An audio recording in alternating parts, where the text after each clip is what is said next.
ওসমান হাদির হত্যাকারী যদি মাটির নিচেও লুকিয়ে থাকে, তাকে বের করে এনে তারপরে জনতার সামনে তার বিচার করতে হবে। যদি ওসমান হাদি হত্যার বিচার বাংলার মাটিতে না হয়, তাহলে আগামীর বাংলাদেশে এরকম ওসমান হাদি আর জন্ম নেবে না।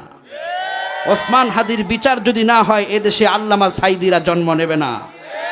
এই দেশকে শান্তি রাখার জন্য ওসমান হাদির হত্যাকারীকে দ্রুত এনে আইনের আওতায় এনে জাতীয় সংসদ ভবনের সামনে অথবা বাইতুল মোকাররমের সামনে প্রকাশ্যে তার ফাঁসি কাস্টে ঝুলানো হোক, যাতে করে তাকে দেখে দেশের রাম বাম কাফের মুশরিকরা ভারত যেন শিক্ষা নিতে পারে বাংলাদেশের জনতার উপর গুলি ছুড়ানো এত সহজ ব্যাপার নয়।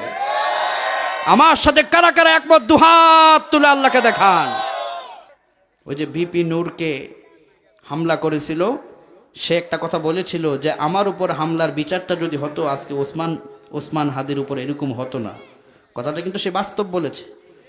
স্বাধীনতার পর থেকে এদেশে অনেক কিছু হয়ে যাচ্ছে, অনেক বিচার আমরা পাই না, কিন্তু নির্দোষ মানুষদেরকে ফাঁসি কাস্টে ঝুলিয়ে বাংলাদেশের মাটিকে কলঙ্কিত করা হয়েছিল।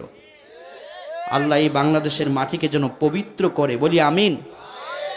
আগামীর পার্লামেন্ট যেন কোরআনের পার্লামেন্ট হয়ে যায়, আল্লাহ কবুল করো, বলি আমিন। যেই মমতাজ বেগম পার্লামেন্টে গান গেয়ে পার্লামেন্টকে অপবিত্র করেছে, আমরা চাই সেই পার্লামেন্ট আগামী দিনে কোরআন দিয়ে পবিত্র হয়ে যাক।